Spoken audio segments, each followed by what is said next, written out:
qui fait que je propose que nous commencions tout de suite donc par l'équipe formée par Clément Bussarps et Elodie Vaugier sur l'usage de ChatGPT comme assistant du chercheur en SHS. Est-ce que ça vous dérange si je mets juste un petit peu comme ça? Oh, merci beaucoup. Ah, Merci beaucoup. Oula, oui, je veux pas trop. Bien, merci beaucoup. Merci et bonjour aux personnes présentes.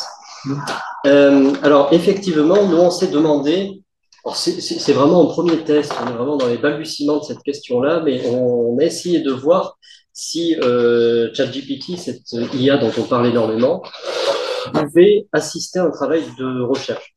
Alors, non pas remplacer une personne, hein, que vraiment de savoir, ce n'est pas, on ne vise pas à réduire le nombre d'emplois, mais vraiment essayer de l'utiliser comme un outil, comme un instrument d'aide finalement pour le questionnaire.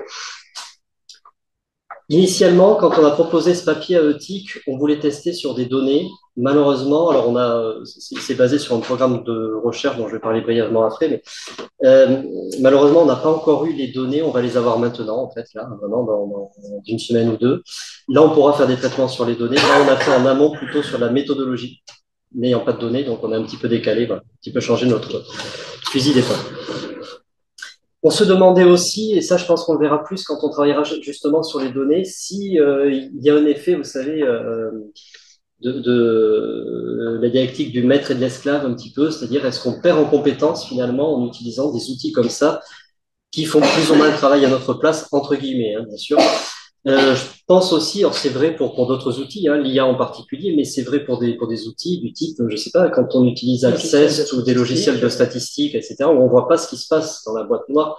Si on connaît pas, mais qu'on sort des choses, peut-être qu'effectivement, il y a une perte de compétences et de connaissances aussi, ou en tout cas, ça nous oblige pas à aller de l'avant. Un point important, juste pour dire, là, ce dont on va parler, les tests qu'on a fait ont été faits sur ChatGPT 3.5, donc la version gratuite, moins performante que la 4, avec une base de données, voilà, avec une base de données un peu plus ancienne aussi. Je crois que c'est jusqu'en 2019 ou 2020, effectivement, la base de données. Ah, ou 2021, pardon. Merci Magali. Effectivement. Okay. Et on a fait donc ces essais-là à partir d'un programme de recherche qui s'appelle PERSCOL, qui veut dire persévérance scolaire, où on travaille avec le CNED et l'Institut Agro-Dijon sur, comme terrain, hein, sur la question de la persévérance, effectivement, dans leur formation, avec des collègues qui viennent de 4 disciplines. On est donc Sciences Infocom, ce qui est mon cas personnel. C'est vrai qu'on ne s'est pas présenté, pardon. J'ai complètement oublié. Comme il faut aller très vite, j'ai zappé cette partie-là. Très rapidement, Clément Dussart, maître de conférence en sciences de l'information et de la communication. Donc, Elodie Vaugier, ingénieure d'études sur le projet PERSCOL. Bon, ça tombe bien, finalement, voilà. On parle du projet. Voilà. Et donc, on a 4 disciplines, donc sciences infocom, sciences de l'éducation et de la formation, psychologie et informatique. Voilà, avec un collègue de pro. Et effectivement, on a des questionnaires, des entretiens, des learning analytics, on a beaucoup de choses, beaucoup de données. Et c'est vrai qu'on s'est à un moment dit, voilà, il va falloir automatiser beaucoup de choses parce qu'on manque un peu de petites mains. Il y en a une ici, des petites mains, il y en a une autre qui travaille actuellement aussi. Mais effectivement, comme on va avoir beaucoup de données, comment accélérer tout ça? Alors, comme on n'avait pas de données justement à vraiment faire traiter à ChatGPT, mais on va le faire très bientôt, hein, effectivement, on s'est dit, OK, on change notre fusil d'épaule, on va lui faire travailler sur, à la limite, en prévision du traitement de données, qu'est-ce qu'elle nous proposerait? C'est-à-dire, on lui a passé en fait un questionnaire de profil qu'on a fait passer là, aux élèves du CNED et de l'Institut Agro-Dijon depuis peu, en lui disant, est-ce que tu peux nous dire ce que tu ferais comme croisement, comment tu traiterais les choses, comment tu présenterais un public à partir de ça, comment tu ferais des profils aussi de persévérants et de non persévérants? Oui, mais ouais. C'est la question ici. Voilà. Et on s'est dit, on va comparer ça entre avec ou sans IA. Alors, ça sera encore plus probant avec les données, effectivement, parce que là, je pense qu'on aura vraiment un traitement beaucoup plus rapide d'un côté que de l'autre, mais pas forcément qualitatif. Et donc, de mon côté, j'ai fait sans l'intelligence artificielle ChatGPT. Alors bon, c'est une proposition, c'est un petit brouillon, hein, mais c'est juste pour dire, voilà, je me suis dit, bon, ok, je prends mon questionnaire que je connaissais déjà, évidemment, j'ai participé à cette conception. Je me suis dit, ok, je reprends toutes les questions, je les range dans des catégories. C'est le plus simple à faire, je pense, effectivement, pour décrire un public. On peut dire qu'on va le décrire avec tel thème, etc.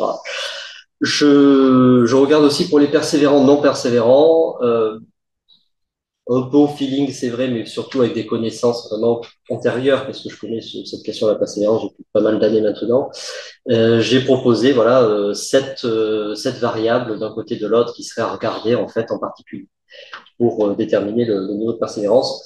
J'ai dû passer 30 minutes maximum dessus. Je dis maximum parce que j'ai été coupé par des enfants prenant, mais c'était voilà entre 20 et 30 minutes. Alors, donc, moi, j'ai fait le même travail, mais avec ChatGPT. Voilà. Donc, je n'ai pas participé à la conception du questionnaire, contrairement à Clément, qui a une moins bonne connaissance du questionnaire. Et donc, j'ai commencé par lui affecter un rôle, celui d'un enseignant-chercheur en cycle expérimenté, un contexte, donc un court paragraphe, voilà, c'est pour étudier la persévérance auprès de lycéens à distance, et des données, donc les questions du questionnaire. Voilà. Et ensuite, je lui ai affecté des tâches. Donc, une tâche par compte, ça c'est important pour avoir des réponses de qualité, on va dire. Et donc, la première tâche, ça a été comment est-ce que tu peux me décrire le public à partir de ce questionnaire, des questions de ce questionnaire. Donc, de lui-même, ChatGPT a regroupé les variables du questionnaire en 12 catégories. Et donc, pour chaque catégorie, il a explicité, voilà, vous pouvez commencer par présenter des informations démographiques telles que l'âge moyen des lycéens, etc. Enfin, il a expliqué comment on pouvait présenter les informations. Ensuite, je lui ai demandé du coup quel croisement il pourrait faire pour identifier les facteurs de persévérance, donc, et de les classer par pertinence, par niveau de pertinence et en argumentant pour chaque choix. Et donc là, il nous a proposé 8 croisements généraux parce que dedans, donc, il y avait des sous-croisements. Et il a choisi comme niveau de pertinence faible, moyen et élevé. Donc là, l'exemple de la première proposition, c'est un croisement entre la motivation qui regroupe en fait 15 variables et les buts d'accomplissement qui regroupent 4 variables. Et il explicite, voilà, motivation, but d'accomplissement, croiser tel et tel, parce que ça peut révéler comment la motivation intrinsèque ou extrinsèque influence la persévérance, etc. Il argumente. Et enfin, je lui ai demandé donc, de réaliser 2 profils de persévérance, donc non persévérant et persévérant, en identifiant donc les variables pertinentes. Alors là, on a regroupé nous-mêmes ces réponses parce qu'il a répondu de manière littéraire. Hein. Voilà. Là, on a réduit voilà, sous la forme de tableau. Et donc, dans sa réponse, il y avait la dernière variable, toutes les réponses négatives aux questions sur la persévérance dans le questionnaire. J'ai vu ça, je fais bon, est-ce que tu peux me dire quelles sont les variables associées à cet élément? Et là, il m'a développé, il m'a sorti 7 autres variables en développant. Et voilà. Donc, à noter quand même que dans les propositions qui sont faites, il propose l'absence fréquente au cours, qui n'est pas forcément adaptée en tant que telle à la formation à distance et encore moins à la formation à distance asynchrone. Mais là, voilà, c'est l'œil des chercheurs et autres qui va dire, bon, je comprends ce que tu veux dire, mais voilà, par exemple, au CNED, pour vérifier ça, ils vont passer par les devoirs rendus. Voilà, ils vont pas les 2 devoirs, voilà, et un peu la connexion à la plateforme. Donc là, j'ai passé à peu près 40 minutes parce que pareil, j'ai été coupée, voilà. Et surtout, voilà, il y a eu quelques ratés parce que j'ai commencé à lui poser des questions, etc. Et je me suis dit, ah mince, comme élément d'information que je lui ai donné, je ne vais pas donner la définition de la persévérance. Ça pourra peut-être apporter des éléments intéressants et peut-être que les réponses seront plus pertinentes. Eh bien, pas du tout, parce qu'en fait, elle a pris la définition de la persévérance un peu comme le questionnaire. Donc, à un moment, on dit, bon, ben, on peut comparer tel point de la définition de la persévérance avec telle variable. Sauf que dans la définition de la persévérance, ça se retrouve justement dans les variables associées du questionnaire. Donc, ça a été un flou.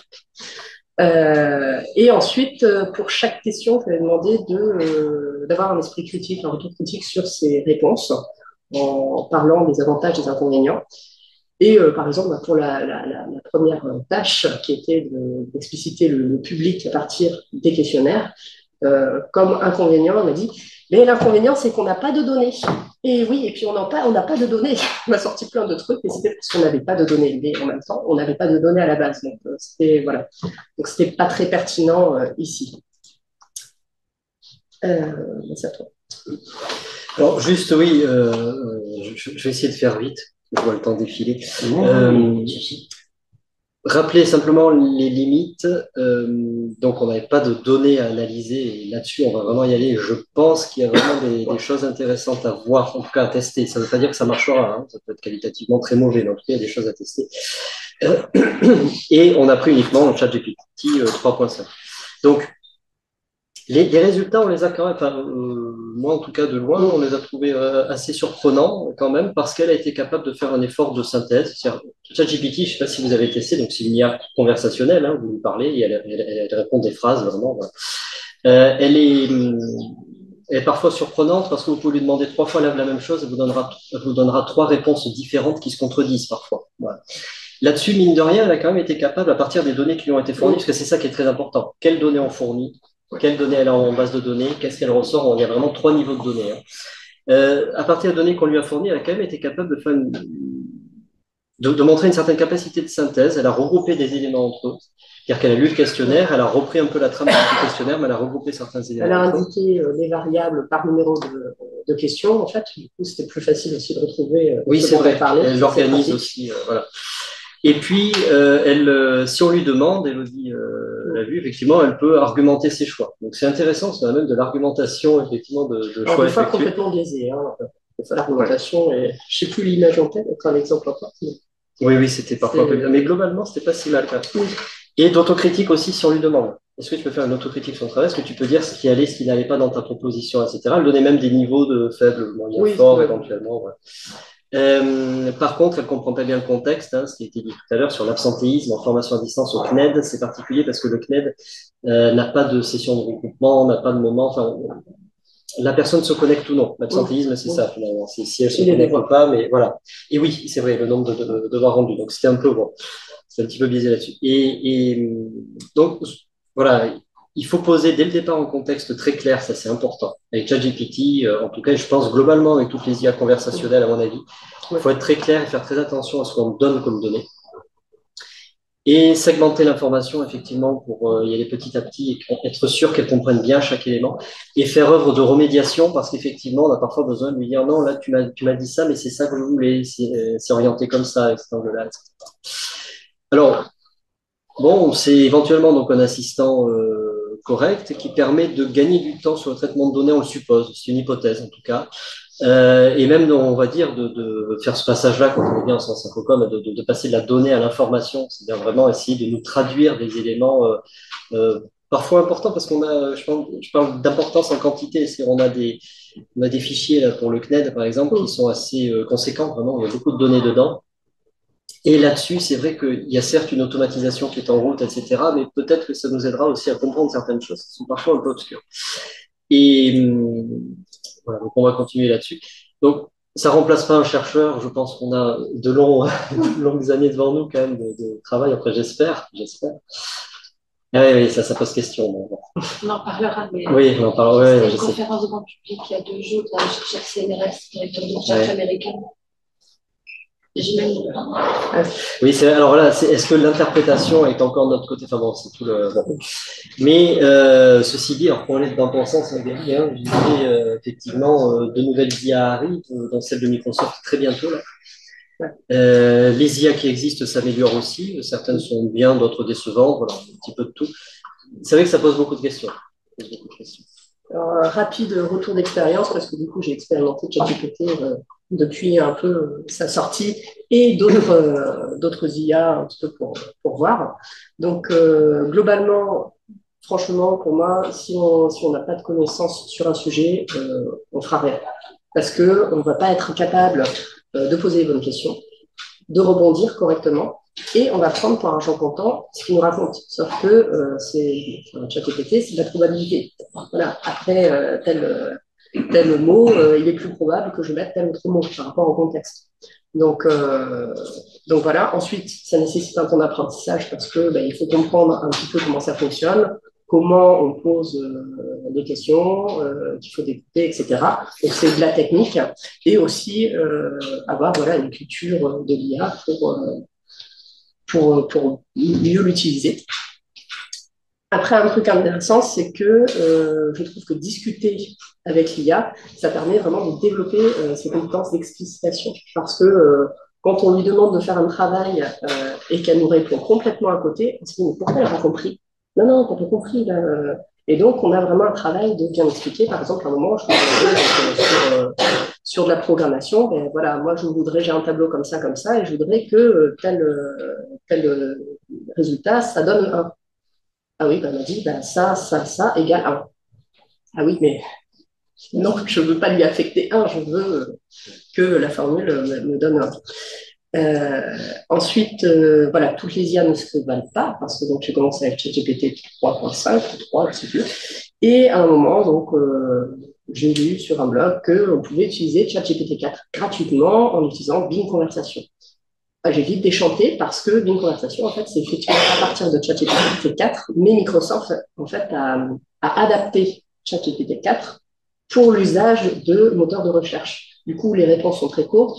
On vous envoie 3-4 liens et le but, c'est de ne pas avoir 50 000 pages de résultats, mais juste 3 résultats qui, a priori, seraient très pertinents. Donc, pour de la discussion, etc., je trouve que ChatGPT 3.5 est beaucoup plus adapté.